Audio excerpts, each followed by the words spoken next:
Այո, չունենք այս բանը։ Հաջորդ հարցը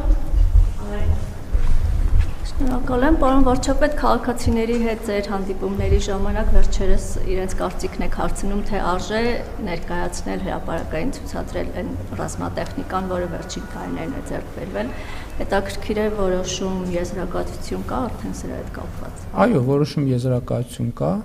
մայիսի 28-ին Հանրապետության օրը Հանրապետության հրապարակում տեղի կունենա ոչ այնքան զորահանդես, որքան հաշվետվություն Հայաստանի Հանրապետության քաղաքացիներին։ Ընդ որում ես ուզում եմ ասել նաև, որ մենք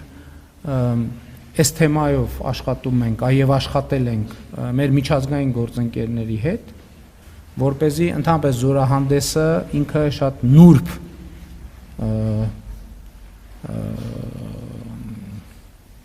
երևույթ է եւ կարա նաև տպավորություն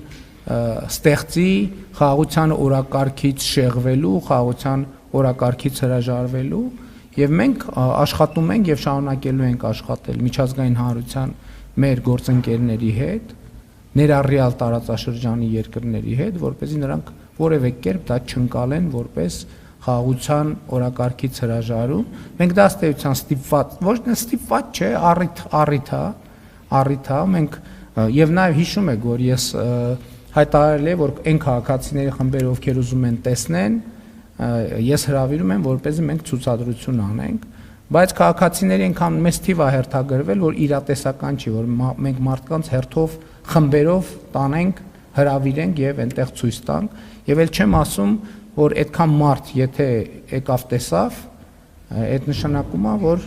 ըստ էության լուրերով մի մասը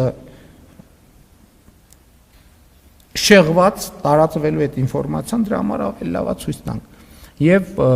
մայիսի 28-ին Հանրապետության հրապարակում ցույց կտանք մենք մեզ։ Եվ ուզում եմ ասել, որ կարծում եմ, որ դա Հայաստանի Հանրապետության քաղաքացիների համար կլինի տպավորիչ տեսարան։ Շնորհակալություն, հաջորդ հարցը Ազատության։ Պարոն վարչապետ, ես